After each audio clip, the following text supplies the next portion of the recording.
कालचं गौरी आव्हान झालं आणि आज आहे गौरीपूजन आणि त्यांचं जेवणसुद्धा.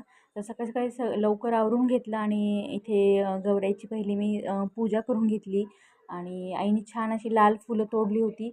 तीसुद्धा मी वाहिली.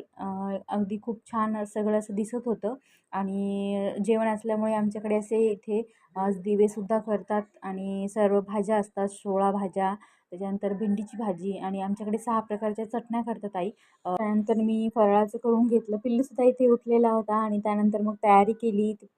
नैवेद्याच्या पोळ्या झाल्या.